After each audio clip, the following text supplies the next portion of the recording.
ఇప్పటి వరకు మనం చెప్పుకున్న ఇన్సిడెంట్స్లో మ్యాక్సిమం దయ్యం చావుకి కారణం ఒకరైతే ఆ ఆత్మ పగతో ఇబ్బంది పెట్టేది మాత్రం ఇంకొకరిని.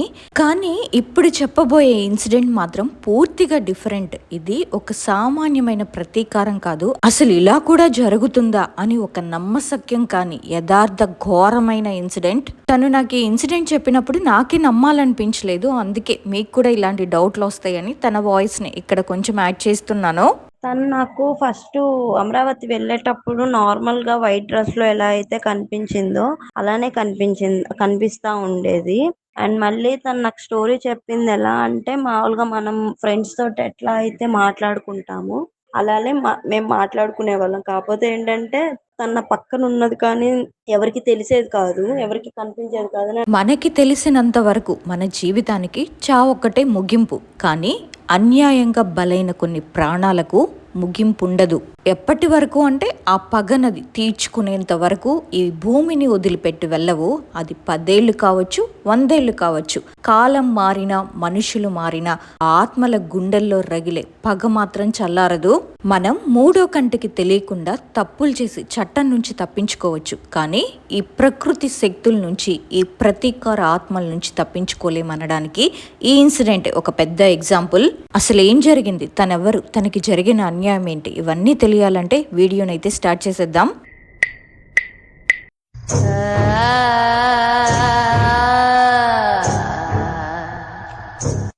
ఈ ఇన్సిడెంట్ జరిగి దాదాపు ఒక 20 సంవత్సరాలు అవుతుంది. అప్పుడు నా వయసు ఒక 12 సంవత్సరాలు ఉంటాయి. అయితే నాకు ఒక ఫ్రెండ్ ఉంది, తన పేరు హారిక.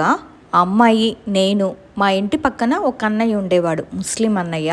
తన పేరు వచ్చేసి సబిల్. నన్ను ఒక ఓన్ సిస్టర్ కంటే ఎక్కువగా బాగా చూసుకునేవాడు ఆ అన్నయ్య. అయితే ఒకరోజు ఆ అన్నయ్య వాళ్ళ ఫ్రెండ్, నేను, మా ఫ్రెండ్ హారిక, మేము నలుగురం కలిసి 2 బైక్ల మీద అమరావతి వెళ్తున్నాము. నాదేంటంటే లాంగ్ హెయిర్. ఆ రోజు నేను హెడ్ బాత్ చేశాను.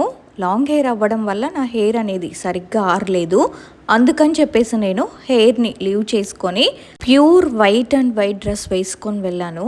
అమరావతి వెళ్ళేదాకా కూడా నేను బాగానే ఉన్నాను. అమరావతి వెళ్ళేటప్పుడు ఆ రూట్ మధ్యలో పెద్ద పెద్ద చెట్లు, అటు కొన్ని చెట్లు ఇటు కొన్ని చెట్లు స్ట్రైట్గా వస్తాయి కదా. ఆ రూట్ దగ్గరకు వచ్చేసరికి మా అన్నయ్య హారిక ఒక బండి మీద వెళ్తున్నారు, మా అన్నయ్య వాళ్ళ ఫ్రెండ్, నేను ఒక బండి మీద వెళ్తున్నాము. మేము ఆ రూట్ మధ్యలో వెళ్తున్నప్పుడు సడన్గా అన్నయ్య కర్చీఫ్ జారిపోయింది. తీసుకుందామని చెప్పి అన్నయ్య బండిని స్లో చేయబోతుంటే, స్లోగానే నడుపుతున్నాడు కదా అని నేను బండి మీద నుంచి కిందకి దిగేసరికి బండి కొంచెం స్కిడ్ అయింది. కానీ అన్నయ్య కంట్రోల్ చేసుకున్నాడు. ఇంకా నేను వెళ్ళి ఆ పడిపోయిన కర్చీఫ్ని తీసుకొని వచ్చాను. అలా తీసుకొని వచ్చేటప్పుడు ఏంటంటే, నేను సడన్గా ఎందుకో వెనక్కి తిరిగి చూశాను. కరెక్ట్గా ఆ కర్చీఫ్ పడిపోయిన దగ్గర నుంచి ఒక 2 చెట్లు ముందుకి ఒక అమ్మాయి నిలబడి నాకు కనిపించిందనమాట. అమ్మాయి నాకు ఎట్లా కనిపించిందంటే, నా ప్లేస్లో ఒక అబ్బాయి ఉండుంటే ఆ అబ్బాయి ఏమనుకునేవాడంటే, ఏమన్నా అందంగా ఉందబ్బా అని చెప్పేసి అనుకుంటారు. అంత అందంగా ఉంది అమ్మాయి, నిజంగా అంటే నిజంగా చాలా బాగుంది. నాకు ఈ రోజు కూడా ఇది జరిగి దగ్గర దగ్గరగా ఒక 20 సంవత్సరాలు ఏమో అవుతుంది. అయినా కానీ నేను అమ్మాయి ఫేస్ని ఇప్పటికీ మర్చిపోలేను. అంత బాగుంటుంది అమ్మాయి. లాంగ్ హెయిర్, చాలా వైట్గా ఉంది. కళ్ళు అయితే చిన్ని చిన్ని కళ్ళు, చాలా బాగుంది. తన స్మైల్ కానీ తను కానీ చాలా బాగుంది. తను కూడా ప్యూర్ వైట్ డ్రెస్లోనే ఉంది. పై నుంచి కింద వరకు వైట్ డ్రెస్సే మొత్తం, అది కూడా అంబ్రిల్లా కట్ ఆ మోడల్లో ఉంది. చాలా అంటే చాలా బాగుంది అసలు. ఇంకా దాంతో నేను ఆగలేక మా అన్నయ్య వాళ్ళ ఫ్రెండ్ అని చెప్పాను కదా, ఇంకా అన్నయ్యకి చూపించి, అన్నయ్య అమ్మాయి చాలా బాగుంది కదా అని చెప్పేసి అంటే, అక్కడ ఎవ్వరు లేరు. పిచ్చేమైనా పట్టిందా ఏంటి నీకు, బండెక్కు, నువ్వు ముందు లేట్ అవుతుంది గుడికి అని అన్నాడు. అలా అనేసరికి ఏమో అన్నయ్య చూడలేదేమోలే అని చెప్పేసి, కనపడకపోవడం ఏంటి అని బండెక్కి నేను వెనక్కి తిరిగి చూస్తే అమ్మాయి నిజంగానే అక్కడ లేదు. సరేలే వెళ్ళిపోయిందేమో అనుకొని నేను అంతగా పట్టించుకోలేదు. ఇంకా మేము వెళ్ళిపోయి గుడిలో దర్శనం చేసుకొని రిటర్న్ మళ్ళీ ఇంటికి వస్తున్నప్పుడు నేనేంటంటే ఫస్ట్ మా అన్నయ్య వాళ్ళ బండి మీదే కూర్చున్నాను. ఆ తర్వాత కొంచెం దూరం వెళ్ళాక కొబ్బరి బొండ నీళ్ళు అవి తాగుదాం అన్నట్టు దిగినప్పుడు నేను మళ్ళీ మా అన్నయ్య వాళ్ళ ఫ్రెండ్ బండి మీదే ఎక్కాను. ఎక్కిన తర్వాత ఇంకా అటు నుంచి అట్లాగే స్ట్రైట్గా వచ్చేస్తున్నాము. మార్నింగ్ మేము వెళ్ళేటప్పుడు ఎక్కడైతే కర్చీఫ్ పడిపోయిందో అదే ప్లేస్లో వచ్చేటప్పటికి మేము ఆ ప్లేస్కి ఇంకా దగ్గరగా వెళ్ళబోతున్నాం అనంగా ఒక 4-5 చెట్లు ముందుకి అమ్మాయి పొద్దున పూట ఏ చెట్టు దగ్గర అయితే చూసానో అదే చెట్టు దగ్గర అమ్మాయి మళ్ళీ నాకు కనిపించింది. కాకపోతే ఏంటంటే ఈసారి మాత్రం నాకు వేరేలా కనబడింది. ఆ రూపాన్ని ఇప్పటికీ కళ్ళు మూసుకొని తలుచుకున్న నాకు చెమటలు పట్టేస్తాయి. అంతలా భయపడ్డాను నేను ఆ రోజు తనని చూసినప్పుడు. మార్నింగ్ వెళ్ళినప్పుడు ఎంత అందంగా ఉందో నేను మిట్ట మధ్యాహ్నం పూట వచ్చేటప్పుడు చూసినప్పుడు మాత్రం చాలా భయంకరంగా ఉంది. తన బాడీ మొత్తం కట్ అయిపోయి కళ్ళు మాత్రం ఎర్రగా అయిపోయి కళ్ళు బాగా ఎర్రగా కనబడుతున్నాయి. అంటే కళ్ళల్లో బ్లడ్ వేసేస్తే మన కళ్ళల్లో ఎలా ఉంటుందో అంత ఎర్రగా కనబడుతుంది. కానీ స్మైల్ మాత్రం అలానే ఉంది తన ఫేస్ మీద. జుట్టంతా చెరిగిపోయి ఒక పిచ్చిది ఉన్నట్టు, వైట్ డ్రెస్ అంతా కూడా బ్లడ్ అయిపోయి ఆ వైట్ డ్రెస్ నాకు ఎర్రగా కనిపించింది. తన బాడీ పై నుంచి కింద వరకు మొత్తం కూడా కట్టింగ్ అయినట్టు కనిపిస్తూ ఉంది నాకు. నేను తనని ఒక్కసారిగా అట్లా చూసేసరికి ఇంక నాకు చాలా భయంగా అనిపించి అన్నా అని అటు మా అన్నయ్యకి చెప్పే లోపల ఎదురుగా మాకు ఒక లారీ వచ్చేసింది. లారీ వచ్చేసేసరికి మా అన్నయ్య వాళ్ళు అటు సైడ్కి తిప్పారు బండిని. మా అన్నయ్య వాళ్ళ ఫ్రెండ్ ఏమో ఇటు తిప్పేశాడు. ఆ బండి కంట్రోల్ అవ్వక మరి ఏమో నాకు తెలీదు, బండి అయితే స్కిడ్ అయిపోయింది. ఇదంతా జరుగుతూనే ఉంది, తనని నేను చూస్తూనే ఉన్నాను. కానీ బండి మీద ఉన్న అన్నయ్యకి ఏమీ కాలేదు, బండికి ఏమీ కాలేదు. కింద పడిపోయింది నేను, నాకు మాత్రమే దెబ్బలు తగిలాయి. కరెక్ట్గా అమ్మాయి నుంచున్న చెట్టు దగ్గర నుంచి దానికి ముందు చెట్టు దగ్గర బండాగిపోయింది. అసలు చెప్తే ఎవ్వరు కూడా నమ్మరు ఇట్లా జరిగింది అంటే. బండికి ఒక్క చిన్న గీత కూడా పడలేదు. పడితే బండితో సహా బండి మీద ఉన్న ఇద్దరు కూడా పడిపోతారు కదా, అలాంటిది బండి మీద ఉన్న ఇద్దరిలో నేను ఒక్కదాన్ని కింద పడిపోయాను. నాకే బాగా దెబ్బలు తగిలాయి. అయినా కానీ తను అట్లానే నన్ను చూస్తూ ఉండేసరికి నాకు భయం వేసి నేను ఇంకా కళ్ళు తిరిగి పడిపోయాను. ఇంకా మా అన్నయ్య వాళ్ళు లేపి ఏమైంది అని చెప్పేసి అంటే, అక్కడ అదుగో అమ్మాయి ఉంది, నన్ను చూసి నవ్వుతుంది అన్నయ్య అంటే, మా అన్నయ్యలు చుట్టుపక్కల చూసి అక్కడ ఎవ్వరూ లేరు, ఎందుకు అట్లా చేస్తున్నావు నువ్వు ఫస్ట్ బండెక్కు హాస్పిటల్కి వెళ్దాం అని చెప్పేసి ఇంకా గబ్బా గుంటూరు తీసుకొని వచ్చారు. నేను వెళ్ళేటప్పుడు కూడా ఎందుకు మళ్ళీ వెనక్కి తిరిగి చూస్తే అమ్మాయి అక్కడే ఉంది. నాకు అక్కడి నుంచి కనబడుతూ ఉంది అమ్మాయి, నన్ను చూసి నవ్వుతూ ఉంది. దాంతో నేను అన్నయ్య ఒకసారి చూడు అన్నయ్య, వెనకాల చూడు, అమ్మాయి నన్ను చూసి నవ్వుతుంది అని చెప్పంటే అక్కడ ఏమీ లేదు, అసలు అక్కడ ఎవ్వరు లేరు, నీకు నువ్వెందుకు అలా అనుకుంటున్నావు, అక్కడ ఎవ్వరు లేరు, ముందు నువ్వు సైలెంట్గా పద అని చెప్పి మా అన్నయ్య నన్ను తీసుకొని గుంటూరు వచ్చేసాడు. ఆ తర్వాత హాస్పిటల్కి తీసుకెళ్లారు, కట్లు కట్టారు, అంతా బాగానే ఉంది. ఆ తర్వాత ఇంటికి వచ్చేసాము. ఇంట్లో మా అమ్మకి చెప్పలేదు, ఏమైంది అని అడిగితే లేదు ఇట్లా పడిపోయింది అని చెప్పి, మా అన్నయ్య ఏమో జాగ్రత్త పిల్ల అని చెప్పి మా అన్నయ్య వెళ్ళిపోయాడు. తను వెళ్ళిన కాసేపటి తర్వాత మా అమ్మ అడిగింది ఏమైంది అసలు అంటే, ఏం లేదమ్మా బండి స్కిడ్ అయింది కింద పడ్డాను అని చెప్తే సరేలే అని మా అమ్మ కూడా లైట్ తీసుకుంది. అది జరిగిన ఒక 2 రోజులు నేను బాగానే ఉన్నాను. 3వ రోజు మా అన్నయ్యే నాకు కాల్ చేశాడు. కాల్ చేసి అసలు ఏమైందమ్మా, ఎందుకు నువ్వు ఆ రోజు అలా బిహేవ్ చేసావు అని అడిగితే, లేదన్నయ్య ఇట్లా జరిగింది, పొద్దున పూట వెళ్ళేటప్పుడు కూడా నాకు ఇట్లా అమ్మాయి కనిపించింది, అసలు ఎంత బాగుందో, మళ్ళీ మధ్యాహ్నం మనం వచ్చేటప్పుడు మాత్రం ఇట్లా కనిపించింది అన్నయ్య, అమ్మాయి నన్ను చూసి ఒక్కటే నవ్వుతూ ఉంది. అమ్మాయి నుంచున్న చెట్టు దగ్గర కాకుండా ముందు చెట్టు దగ్గరే మన బండి ఆగిపోయింది. బండికి ఒక్క గీత కూడా పడలేదు, చూసావు కదా నువ్వు, పడిపోయింది నేను మాత్రమే, కానీ నేను కింద పడ్డా, తను మాత్రం అట్లానే నవ్వుతూనే ఉంది అని చెప్పేసి మా అన్నయ్యతో నేను అమ్మాయి గురించి మాట్లాడుతుంటే సడన్గా తను నా ఎదురుగా వచ్చి కూర్చుంది. నాకైతే అసలు ఫ్యూజులు ఎగిరిపోయాయి తెలుసా. నా ప్లేస్లో ఆ టైంలో ఇంకెవరైనా ఉంటే హార్ట్ అటాక్ వచ్చి అక్కడికక్కడే చచ్చిపోతారేమో. నాకైతే చాలా భయం వేసింది. ఒక్కసారిగా తను నా ముందుకు వచ్చి అలా కూర్చోగానే ఫస్ట్ తనా కాదా అని చూశాను. తను అట్లా వచ్చి కూర్చొని సేమ్ నా వైపు చూసి నవ్వుతుంటే నాకు ఏం చేయాలో కూడా అర్థం కాలేదు. ఒక్కసారిగా మా అన్నయ్య దగ్గర నా మాట తడబడిపోయేసరికి మా అన్నయ్య ఏమైంది ఏంటి అంటే, తను నా ఎదురుగానే వచ్చి కూర్చుందన్నయ్య అని అంటే అదేంటి అని అన్నాడు. వీడియో కాల్ చేయనంటే వీడియో కాల్ చేసి చూపిస్తే మా అన్నయ్యకి అక్కడెవ్వరూ కనిపించట్లేదు, కానీ తను మాత్రం అక్కడే కూర్చొని నన్నే చూస్తూనే ఉంది, కానీ మా అన్నయ్యకి కనిపించట్లేదు. అయితే మా అన్నయ్య ఏం చేశాడంటే, తను ముస్లిం అవ్వడం వల్ల నమాజ్ చదువుకొని నేను ఎక్కడైతే పడిపోయానో సేమ్ అదే ప్లేస్ దగ్గరికి వెళ్ళి వెతికాడు, ఏమన్నా కనబడుతుందా, అక్కడ ఏమన్నా దొరుకుతుందా అని చెప్పేసి. కానీ మా అన్నయ్యకి అక్కడ ఏదో నెగిటివ్గా అనిపించిందంట. అలా అనిపించేసరికి మా అన్నయ్యకి ఏం అర్థమైందో ఏమో నాకైతే చెప్పలేదు. అసలు తను అక్కడికి వెళ్ళిన సంగతి కూడా నాకు తెలియదు. మళ్ళీ ఆ నెక్స్ట్ వీక్ శుక్రవారం ఏమో వచ్చింది. ఇంకా ఆ రోజు నా దగ్గరకు వచ్చి నా చేతికి ఒక తాయెత్తుని కట్టాడు. ఏంటన్నయ్య ఇది అని అడిగితే, ఏం మాట్లాడకు, నువ్వు ఈ తాయెత్తుని తీయద్దు, అసలు ఏం జరిగినా కానీ తీయద్దు అని చెప్పేసి అన్నాడు. మా అమ్మ కూడా ఏమైంది, ఎందుకురా అట్లా తాయెత్తు కడుతున్నావు అని అంటే, ఏం లేదమ్మా, పిల్ల పడిపోయింది కదా, బాగోలేదు కదా, అందుకని జాగ్రత్తగా ముందే కట్టుంచుతున్నాను నేను అని చెప్పేసి చెప్పాడు. సరే నాయనా అని ఊరుకుంది మా అమ్మ కూడా. కానీ ఆ ఆత్మ మాత్రం నాకు ఎవ్రీ డే 24 hours కూడా నా దగ్గరే ఉంటూ నాతోనే ఉండింది. కానీ ఏ రోజు కూడా నన్ను ఏమీ అనలేదు, ఏమీ చేయలేదు. నన్ను ఏమన్నా చేయాలి అని కూడా తను ఆలోచించలేదు. నా చుట్టుపక్కల ఉన్న వాళ్ళకి కూడా ఏమీ తను చేయలేదు. నేను నార్మల్గా ప్రతిరోజు ఎలా ఉంటానో సేమ్ అలానే ఉన్నాను. నాకు ఏదన్నా ప్రాబ్లం వస్తుంది అన్నా కానీ తను నా దగ్గరికి రాకుండా చేసిందే తప్ప నాకంటూ ప్రాబ్లం అనేది క్రియేట్ చేయలేదు. కానీ తను ఎందుకు నా వెనకే ఇట్లానే ఉందని ఒక 2 వారాలు చూశాను. ఒక 2 weeks కూడా తను నాతోనే ఉంటుంది.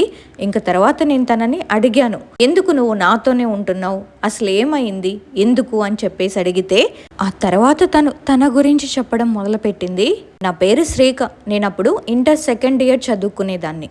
అయితే నేను మా అమ్మ నాన్నకి ఒక్కగానొక్క కూతుర్ని. నేను ఇట్లా కాలేజీకి వెళ్ళి వస్తున్నప్పుడు ఈవినింగ్ టైం నాకు బస్ మిస్ అయింది.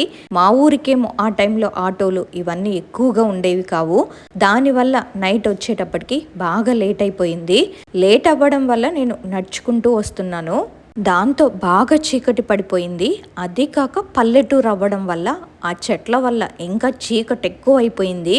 ఆ టైంలో ఇక లైట్లు కానీ ఏవి ఉండేవి కావు. ఎవరు చుట్టుపక్కల కూడా తిరిగే వాళ్ళు కూడా కాదు ఎక్కువగా.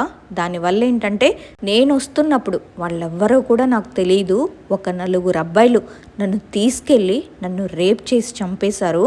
వాళ్ళు చంపేటప్పుడు కూడా నేను ఎవ్వరికి చెప్పను, నాకు ఇలా జరిగిందని కూడా నేను ఎవ్వరితో చెప్పను, మీ గురించి కూడా నేను ఎవ్వరికి చెప్పను, నన్ను వదిలేయండి చాలు అని చెప్పి బతిమలాడుకున్నాను. కానీ వాళ్ళు నన్ను బతకనివ్వకుండా అట్లా చంపేసి నన్ను ముక్కలు ముక్కలుగా చేసేశారు. అది నేను తీసుకోలేకపోయాను. మా అమ్మ నాన్న నా శవాన్ని చూసి ఎంతలా ఏడ్చారో ఆ బాధ వాళ్ళకి తెలియాలి అని చెప్పేసి నేను కోరుకున్నాను. కానీ ఎట్లా ఏం చేయాలో ఎలా మొదలు పెట్టాలో తెలియదు. ఇన్ని సంవత్సరాల నుంచి కూడా నేను అక్కడే ఉంటున్నాను. కానీ నన్ను ఎవ్వరూ చూడలేదు, ఎవ్వరికి నేను కనిపించలేదు. మొట్టమొదటిసారి నువ్వు నన్ను చూసావు, నీకు నేను కనిపించాను అని చెప్పింది. అసలు తను నాకు ఎందుకు అలా కనిపించిందో కూడా నాకు తెలీదు. తనని నేను ఎందుకు చూడగలిగానన్నది రీజన్ కూడా నాకు తెలియదు. తను అట్లా చెప్పి తను నాతో చెప్పగానే అలా బాధపడి ఏడుస్తుంటే నాకు కూడా చాలా బాధ అనిపించింది. ఒక అమ్మాయిగా ఒకవేళ అది నాకు జరిగుంటే మా పేరెంట్స్ కూడా ఎంతలా బాధపడే వాళ్ళేమో కదా అని చెప్పి నాకు అనిపించింది. ఆ రోజు తను నాతో చెప్పిన తర్వాత చాలా కోపం వచ్చింది. నేను మా అన్నయ్యకి చెప్పా, ఇట్లా జరిగిందంట అన్నయ్య ఆ అమ్మాయికి అని చెప్తే మా అన్నయ్య అన్నాడు, సరేనమ్మా ఆ అమ్మాయికి జరిగింది, కానీ ఇప్పుడు మనం ఏం చేయలేము కదా, వదిలేసే, ఎక్కువగా ఆలోచించే మాకు తన గురించి అని చెప్పాడు. కానీ నాకేమో 24 గంటలు కూడా తనకి జరిగిన అన్యాయమే ఎక్కువగా గుర్తొస్తూ ఉండేది. అదే కాకేమో తను నాతోనే ఉంటుంది కాబట్టి తను ఏంటన్నది కూడా నేను చూస్తున్నాను. నాకు లోన్లీ ఫీలింగ్ అనేది లేకుండా ఉండింది నాతో తను. ప్రతిరోజు కూడా డే తనతోనే స్టార్ట్ అయ్యేది, తనతోనే ఎండ్ అయ్యేది. అలా ఒక 2 months అట్లా గడిచిపోయింది. ఒక 2 నెలల తర్వాత మళ్ళీ మేము ఒకరోజు అమరావతి వెళ్ళాలి అని చెప్పేసి అనుకున్నాము. కానీ అది క్యాన్సిల్ అయింది. ఆ టైంలో తను నాతో ఒక మాట చెప్పిందనమాట. అదేంటంటే, ఇవాళ నేను ఒకరిని చంపబోతున్నాను అని చెప్పింది. చంపడం ఏంటి అని అడిగితే, నన్ను రేప్ చేసి చంపిన ఆ 4గురిలో నేను ఇవాళ ఒకళ్ళని చంపాలనుకుంటున్నాను, చంపుతున్నాను, ఫలానా ప్లేస్లో ఫలానా టైంలో నువ్వు వెళ్ళి చూడు అని చెప్పింది. అసలు ఏంటి చంపడం ఏంటి అని అడిగితే, తను ఫస్ట్ అక్కడ ఒక అబ్బాయి వేరే ఊర్లో ఉండేవాడంట. మెయిన్ అసలు అబ్బాయే అంట దానికి కారణం. అబ్బాయిని చంపడం కోసం అని చెప్పేసి అన్ని సంవత్సరాలు వెయిట్ చేసిందంట తను. ఆ తర్వాత అబ్బాయి ఏదో పండగ అని చెప్పేసి వాళ్ళూరు వచ్చినప్పుడు అమ్మాయి చూసింది తనని, ఎట్లా అయినా చంపేయాలి అని డిసైడ్ అయ్యిందంట. ఇంకా అబ్బాయి రాత్రిపూట వాళ్ళ ఫ్రెండ్స్తో పాటు ఎక్కడికో వెళ్తున్నాడంట బండి మీద.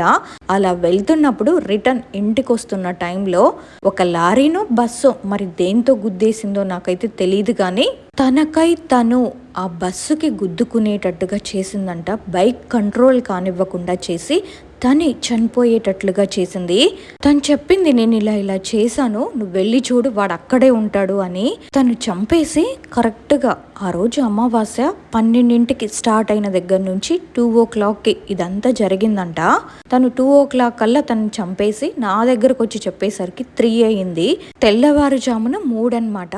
అసలు తను చెప్పింది నిజమా అబద్ధమా అన్నది నాకు నమ్మకం లేక నేను మా అన్నయ్యతో చెప్తే మా అన్నయ్య సరే తను చెప్తుంది నిజమో అబద్ధమో అని చెప్పేసి నా మాటల మీద కూడా మా అన్నయ్యకి నమ్మకం లేక ఒకసారి వెళ్ళి చూద్దాము అని చెప్పేసి తను చెప్పినట్టే నేను మా అన్నయ్య అక్కడికి వెళ్ళి చూస్తే అక్కడ సేమ్ ఒక అబ్బాయి నుజ్జుగా నలిగిపోయి ఉన్నాడు. వాళ్ళ అమ్మ నాన్న ఎంతగా ఏడుస్తున్నారో ఆ అబ్బాయిని చూసి. కానీ ఈ అమ్మాయి ఒక పక్కన నిల్చొని అబ్బాయిని చూసి నవ్వుతుంది. ఆ నవ్వుని చూసి నాకు ఏమనాలో ఏం చేయాలో కూడా తెలియలేదు. ఎందుకంటే నాకు వాళ్ళు ఏడుస్తున్నా, వాళ్ళ అమ్మ నన్ను ఏడుస్తున్నా కూడా నాకు అంతగా బాధ అనిపించలేదు. వాళ్ళు బతకనివ్వకుండా అమ్మాయిని చంపేశారు. ఎందుకంటే అమ్మాయి అంతలాగా వదిలేయండి, మీ గురించి నేను ఎవ్వరికీ చెప్పను, నన్ను వదిలేయండి, నన్ను బాధ పెట్టమాకండి అని చెప్పేసి బతిమలాడుకున్నా కానీ తనకి కావాల్సిన శాస్తి తనకి జరిగింది అని చెప్పేసి నేను మా అన్నయ్య అక్కడి నుంచి వచ్చేసాము. తన ఫ్రెండ్స్ అంతమంది ఉన్నారు కదా తనతో పాటు, వాళ్ళెవ్వరికి మాత్రం ఏమీ కాలేదు. తను ఒక్కడికి మాత్రమే యాక్సిడెంట్ అయి తను చనిపోయాడు. అది అయిపోయిన తర్వాత మళ్ళీ ఒక 2 weeks గ్యాప్లోనే ఇంకొక అబ్బాయిని చంపేసింది. సెకండ్ అబ్బాయిని ఎలా అంటే తనదేదో లవ్ ఫెయిల్యూర్ అయ్యిందంట. దానివల్ల అమ్మాయితోటి ఇట్లా నువ్వంటే నాకు ఇష్టం లేదు అది ఇది అని చెప్పేసి అమ్మాయి బాడీలోకి తను వెళ్ళి అట్లా తన నుంచి దూరంగా పెట్టేసి ఆ దూరాన్ని అబ్బాయి తట్టుకోలేక ఇంకా నా వల్ల కాదు నేను తట్టుకోలేకపోతున్నాను అన్న టైంలో అబ్బాయి వెళ్ళి శ్మశానంలో కూర్చొని తాగుతున్నాడంట. ఆ తాగుతున్న టైంలో ఇంకా తనకి కొంచెం ఛాన్స్ దొరికినట్టుగా అనిపించి ఇంకా శ్మశానంలోనే అబ్బాయిని చంపేసింది. అబ్బాయి తాగిన మందు బాటిల్ సీసా ఉంటుంది కదా, ఆ సీసాని తన గొంతులోకి గుచ్చినట్టుగా చెప్పింది. మాతో అలా చెప్పిందనమాట. సేమ్ అట్లానే ఆ నెక్స్ట్ డే మేము వెళ్ళి చూసాము. ఇదంతా కూడా ప్రతి అమావాస్యకు ఒకసారి జరుగుతూనే ఉండేది. తను చెప్పిన ఆ మరుసటి రోజు మేము అక్కడికి వెళ్ళి చూస్తే సేమ్ తను ఎట్లా అయితే చెప్పిందో అట్లానే ఎగ్జాక్ట్గా వాళ్ళ బాడీస్ అక్కడ ఉండేవి. ఆ బాడీస్ మీద పడిన ఘాట్లు కానీ ఆ బాటిల్తో కొట్టిన గుర్తులు కానీ సేమ్ తను చెప్పినట్టే ఉండేవి. వాళ్ళు చనిపోయినప్పుడు ఆ ఫోటోలు కూడా తీశాడు మా అన్నయ్య. కానీ ఇప్పుడు ఆ ఫోటోలు అయితే నా దగ్గర లేవు. ఒకవేళ ఉండుంటే ఆ ఫోటోలు కూడా పెట్టేదాన్ని మీకు. మా అన్నయ్య దగ్గరే ఉన్నాయి. కానీ ప్రజెంట్ అయితే మా అన్నయ్య నాతో టచ్లో లేడు. అసలు మేమే నమ్మలేదు ఒక అమ్మాయి ఇన్ని సంవత్సరాలు ఆ పగని పెట్టుకొని ఇన్ని సంవత్సరాలు వెయిట్ చేసి వాళ్ళ కోసం ఎదురు చూసి వాళ్ళని ఇలా చంపుతుంది అనేసి మాకే నమ్మాలి అనుకోలేదు. మేము వెళ్ళి వాళ్ళని మా కళ్ళారా మేము చూసేదాకా, వాళ్ళ చావుల్ని మా కళ్ళతోటి మేము చూసేదాకా కూడా మేము నమ్మలేదు. ఇంకా 3వ అబ్బాయికి వచ్చేసి ఎలా చేసిందంటే తను డైలీ కనబడ్డం, తనని భయపెట్టడం అట్లాగా చేసి తనకి తానుగా చనిపోయేటట్టు చేసింది. అంటే తను వెళ్ళి ఒక చెట్టుకి ఉరేసుకున్నట్టుగా అది కూడా మేము చూసాము. తను చెట్టు మీద వేలాడుతూ ఉన్నట్టు కనిపించాడు.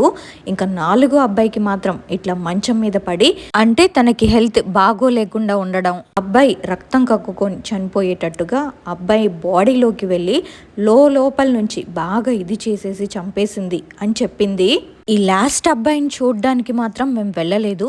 ఎందుకంటే తను ఇంట్లోనే చనిపోయాడు అబ్బాయి. ఎందుకంటే వాళ్ళ పేరెంట్స్ ఎవరో తెలీదు, ఆ ఊరు సంగతి కానీ వాళ్ళోళ్ళ గురించి కానీ మాకు తెలియదు. కాబట్టి ఈ 4వ అబ్బాయిని చూడడానికి మాత్రం మేము వెళ్ళలేదు. కానీ 3 అబ్బాయిల్ని మాత్రం నేను చూశాను. ఆ ఆత్మ అయితే గట్టిగా నాతో ఒక 7 మంత్స్ వరకు ట్రావెల్ చేసింది. అయినా కానీ ఏ రోజు కూడా తను నాతో తప్పుగా ఎప్పుడూ చేయలేదు. మా అమ్మతో గానీ, నా ఫ్రెండ్స్‌తో గానీ, నా చుట్టూ ఉండే ఎవ్వరితో కూడా తను నాకు ఏ ఆపద తలపెట్టలేదు కూడా. నేను ఒక్కటే అనుకుంటున్నాను, తనకై తను నాకు ఆపద తలపెట్టకూడదు అనుకొని తలపెట్టలేదో, మరి లేకపోతే మా అన్నయ్య నాకు తీసుకొచ్చిన ఆ యంత్రం కట్టడం వల్ల ఏమన్నా అది ఇదయ్యిందేమో మరి నాకైతే తెలీదు. ఆ నలుగురు అబ్బాయిల్ని కూడా తను ఒక 3-4 మంత్స్‌లోనే చంపేసింది. అది అయిపోయిన తర్వాత తను వెళ్ళిపోయే ముందు నాతో చెప్పింది ఏంటంటే, లాస్ట్ 2 డేస్ ఏమో నాతో బాగుండింది. బాగా నవ్వుకున్నాము. అందరూ నన్ను చూసి పిచ్చిదాన్ని అనుకునేవాళ్ళు. నాలో నేను నవ్వుకుంటుంటే ఏమో ఏంది ఈ అమ్మాయి పిచ్చిదా అని చెప్పేసి మా అమ్మతో అనేవాళ్ళు. మా అమ్మ కూడా అదే అనుకునేది. ఈ యాక్సిడెంట్ అయినప్పటి దగ్గర నుంచి ఏంటి ఈ అమ్మాయికి పిచ్చి ఏమైనా పట్టిందా అని చెప్పేసి మా అమ్మ నన్ను చాలా హాస్పిటల్స్‌కి తిప్పింది. చాలా చోట్లకి తీసుకెళ్ళింది. కానీ ఎవ్వరికి కూడా నన్ను చూసి అసలేమైంది ఏంటి అని చెప్పడానికి కూడా అర్థం కాలేదు. ఇంకా మా అమ్మ కూడా నన్ను వదిలేసింది. సెట్ అయినప్పుడే సెట్ అవుతుందిలే అని చెప్పి మా అమ్మ కూడా వదిలేసింది. ఆ తర్వాత తను వెళ్ళిపోయే ముందు నాతో చెప్పింది ఏంటంటే, నా కోరిక అయితే తీరిపోయింది. ఇన్ని సంవత్సరాలు కూడా నా ఆత్మఘోష ఎవరికి చెప్పుకోవాలో తెలియక నా బాధ నాలోనే ఉండిపోయింది అని చెప్పేసి తను నాతో చెప్పుకొని లాస్ట్ అండ్ ఫైనల్గా ఏడ్చేసి వెళ్ళిపోయింది. మా అమ్మ నాన్నని ఒకసారి కలిసి మా అమ్మ నాన్నకి నా గురించి చెప్పు, ఇట్లా జరిగింది అని చెప్పేసి ఒక్కసారి వాళ్ళ దగ్గరికి వెళ్ళి నువ్వు చెప్పు అని నాతో చెప్పింది. ఆ తర్వాత నేను మా అన్నయ్య అలానే వెళ్ళాము. వెళ్ళి వాళ్ళమ్మని నాన్నని కలిసి జరిగిందంతా కూడా చెప్పాము. చెప్పిన తర్వాత వాళ్ళ అమ్మ నాన్న చాలా బాధపడ్డారు. మేము ఇంకా వాళ్ళని ఓదార్చేసి అక్కడి నుంచి అయితే ఇంటికి వచ్చేసాము. దాని తర్వాత నేను మళ్ళీ ఎప్పుడు వాళ్ళని వెళ్ళి కలవలేదు. తను కూడా నాకు ఎప్పుడు కనిపించలేదు ఇంకా దాని తర్వాత. కానీ నన్ను మాత్రం చాలా ఇదిగా ఉండింది. తనకి జరిగిన అన్యాయం ఇంకెవ్వరికీ జరగకూడదు అని చెప్పేసి నేను అనుకుంటున్నాను.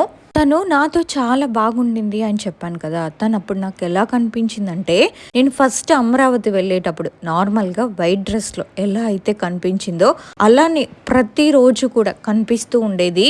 అండ్ తనకేం జరిగిందో నాకు ఎలా చెప్పిందంటే, మామూలుగా మనం ఫ్రెండ్స్ తోటి ఎట్లా అయితే మాట్లాడుకుంటామో అలానే మేమిద్దరం కూడా మాట్లాడుకునే వాళ్ళం. కాకపోతే ఏంటంటే తను నా పక్కన ఉన్నది ఎవ్వరికి తెలిసేది కాదు, తను ఎవ్వరికి కనిపించేది కాదు.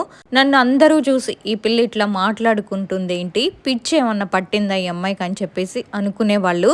అయినా కానీ నేను ఎప్పుడు కూడా అంతంటే అప్పుడు చిన్న ఏజ్లో ఉన్నాను కాబట్టి నాకు అంతగా ఏం అనిపించలేదు. తనతో నార్మల్గానే ఉన్నాను నేను అమరావతి నుంచి ఫస్ట్ టైం నేను అక్కడికి గుడికి వెళ్ళాము అని చెప్పాను కదా. అక్కడ రిటర్న్ అయినప్పుడు తన బాడీ అంతా కట్ చేసినట్టు కనిపించింది అని చెప్పాను కదా.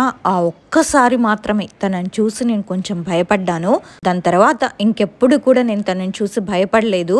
ఇదే నా లైఫ్లో జరిగిన ఒక హారర్ ఇన్సిడెంట్. చూసారుగా, లోకం దృష్టిలో అది కేవలం ఒక యాక్సిడెంటే కావచ్చు, కానీ దాని వెనుక ఉన్నది మాత్రం ఒక తీరని ఆత్మపగ. చట్టం కళ్ళు కప్పిన, సమాజం నుంచి తప్పించుకున్న, తాము చేసిన పాపం మాత్రం ఆ మృగాలను వదలలేదు. అన్యాయంగా బలైపోయిన అమ్మాయి ఏ విధంగా అయితే నరక యాతన చూసిందో అదే స్థాయిలో ఆ మృగాలకు నరకాన్ని రుచి చూపించి మరీ చంపింది. ఇలా అన్యాయంగా బలైపోయిన ఆడపిల్లలందరూ కూడా ఇలాగే ఆత్మలుగా మారి వాళ్ళ మీద పగ తీర్చుకుంటే ఎలా ఉంటుంది? కానీ అది జరగదు కదా, ఎక్కడో రేర్గా జరుగుతూ ఉంటుంది. ఈ ఇన్సిడెంట్ విన్నాక మీకేమనిపిస్తుంది? ఆత్మలకి నిజంగానే అంత పగుంటుందా? మీ అభిప్రాయాన్ని కింద కామెంట్ సెక్షన్లో నాతో షేర్ చేసుకోండి. అలాగే మీ లైఫ్లో కూడా ఇలాంటి రియల్ ఇన్సిడెంట్స్ కనుక జరుగుంటే అవి మా ఛానల్లో మాతో పంచుకోవాలని మీకు అనిపిస్తే నాకు ఇన్స్టాలో మెసేజ్ కానీ లేకపోతే మెయిల్ కానీ పంపించండి. ఇంకొక చిన్న ఇన్సిడెంట్ చెప్తాను. తన పేరు ప్రియాంక. తనకప్పుడు కొత్తగా పెళ్ళయింది. ఆ తర్వాత నేను మా అమ్మ వాళ్ళ ఇంటికి వెళ్ళాను. 1 మంత్ అక్కడే ఉన్నాను. ఆ తర్వాత మా అత్తయ్య వాళ్ళ ఇంటికి వెళ్దామని రెడీ అయ్యాము. ఇంకా కార్ ఎక్కి వెళ్తున్నాం. అప్పుడే మా ఇంటికి కొద్దిగా దూరంలో ఎవరో చనిపోయారు. మా అమ్మ ముందే చెప్పింది, వెళ్ళొద్దు, ఆ చనిపోయిన తన్ని తీసుకొని వెళ్ళిన తర్వాత వెళ్దు కానీ అని చెప్పింది. కానీ నేను వినలేదు. మా హస్బెండ్తో చెప్పాను వెళ్దామని. వెళ్ళాము. కొంచెం దూరం వెళ్ళగానే పక్కనే మా చెల్లొస్తుంది హాస్టల్ నుంచి అని కార్లో నుంచి నేను కిందకి దిగాను. ఆ ప్లేస్లో పువ్వులు చల్లుతారు కదా, అవి తొక్కాను. నాకు ఏదోలా అనిపించింది తొక్కినప్పుడు. సరే నేను ఇంకా వెళ్తున్నాను అని తనతో చెప్పేసి ఇంకా మేము స్టార్ట్ అయ్యాము. ఆ రోజు నుంచి మొదలయ్యింది నా చుట్టూ ఏదో తిరుగుతుంది. మా హస్బెండ్ ఆఫీస్కి వెళ్ళిపోయాక ఇంట్లో నేను ఒక్కదాన్నే ఉండేదాన్ని. అప్పుడైతే చాలా భయం వేసేది. మా హస్బెండ్కి కొన్నిసార్లు నైట్ డ్యూటీస్ కూడా వచ్చేవి, సో వెళ్ళేవాళ్ళు. అప్పుడేంటంటే మార్నింగ్ అంతా బాగానే ఉండేది, కానీ నైట్ అయ్యేసరికి ఒకటే గజ్జల సౌండ్స్ వినిపించేవి. పడుకుంటే నా పక్కన ఎవరో వచ్చి పడుకున్నట్టు, నన్ను పక్కన నుంచొని ఎవరో పిలుస్తున్నట్టు అలా అనిపించేది. మా ఇంట్లో ఏంటంటే 4 బెడ్రూమ్స్ ఉండేవి, అందులో మేము ఒక బెడ్రూమ్ని నార్మల్గా వదిలేసే వాళ్ళం. ఆ రూమ్లో నుంచి రోజు ఏవో ఒక సౌండ్స్ వచ్చేవి. అలా నేను ఒక్కదాన్నే ఉన్నప్పుడు రాత్రిపూట మా హస్బెండ్ నైట్ డ్యూటీకి వెళ్ళినప్పుడు ఆ రూమ్లో నుంచి బాగా సౌండ్స్ వినిపించేవి. ఏంటి ఇలా సౌండ్స్ వస్తున్నాయి అని చెప్పి ఒకరోజు నేను ధైర్యం చేసి ఆ రూమ్లోకి వెళ్ళాను. అంతే, నా మీద ఏదో దూకినట్టు అనిపించింది. నన్ను ఎవరో వెనకాల నుంచి కొడుతున్నట్టు నాకు అనిపించింది. దాంతో ఆ రూమ్లో నుంచి గబగబా పరిగెత్తుకుంటూ వెళ్ళి మా దేవుడి గది దగ్గరికి వెళ్ళి ఆ రోజు రాత్రంతా అక్కడే పడుకున్నాను. ఇంకా పొద్దున్నే మా హస్బెండ్ వచ్చారు. ఏంటి ఇక్కడ పడుకున్నావు అని అడిగారు. రోజు ఇలా జరుగుతుందండి అని చెప్పాను. ఆ తర్వాత తను మా అమ్మకి కాల్ చేసి చెప్పమన్నాడు. మా అమ్మకి మొత్తం చెప్పాను. ఆ తర్వాత మా అమ్మ నేను వస్తున్నాను అని చెప్పి ఆ రోజే వచ్చింది నా దగ్గరికి. ఆ తర్వాత నన్ను కాళికాదేవి గుడికి తీసుకువెళ్ళింది. అక్కడ తాయెత్తులు కట్టే ఆయన దగ్గరికి తీసుకెళ్ళింది. ఆయనేమో నువ్వు ఇలా పువ్వుల్ని తొక్కావు అని చెప్పారు. నీ వెనకాల 1 కాదు 2 కాదు, మొత్తం 5 ఆత్మలు తిరుగుతున్నాయి అని చెప్పారు. 5 నిమ్మకాయలతో దిష్టి తీసి తొక్కేసి ఒక తాయెత్తుని కట్టారు. ఇంకప్పుడు ఏం కాలేదు. ఆ తర్వాత నుంచి మేమైతే హ్యాపీగానే ఉన్నాము. తనకి జరిగిన ఈ ఇన్సిడెంట్ని చెప్పమని తను రోజు నాకు మెసేజ్ చేస్తూనే ఉంది. చిన్న ఇన్సిడెంటే అని అనుకోవద్దు, దాంట్లో చాలా మీనింగ్ ఉంది. ఎవరినైనా తీసుకెళ్లేటప్పుడు ఎదురు వెళ్ళకూడదు, మన ఊరికి ప్రయాణాలకి బయలుదేరేటప్పుడు. అండ్ ఆ పువ్వుల్ని తొక్కడం కూడా వద్దు, పక్క నుంచి వెళ్ళండి. వీధుల్లో అలా తీసుకెళ్లేటప్పుడు మాక్సిమం ఎవ్వరు కూడా అలా శవానికి ఎదురుగా వెళ్ళరు. తను మాత్రం తెలియక అలా పొరపాటు చేసింది. మీరు మాత్రం జాగ్రత్తగా ఉండండి. ఇలాంటి రియల్ హారర్ ఇన్సిడెంట్స్ కోసం మన ఛానల్ని సబ్స్క్రైబ్ చేసుకోండి. అండ్ నోటిఫికేషన్ రావట్లేదు పెట్టగానే వీడియో అని చాలా మంది అడుగుతున్నారు. బెల్ ఐకాన్ని నొక్కడం మర్చిపోకండి. అప్పుడే నేను వీడియో ఇలా పెట్టగానే అలా మీకు నోటిఫికేషన్ వస్తుంది. సో ఇంకొక ఇంట్రెస్ట్ అయిన రియల్ హారర్ ఇన్సిడెంట్తో మళ్ళీ కలుద్దాం. అంతవరకు సెలవు. Bye bye.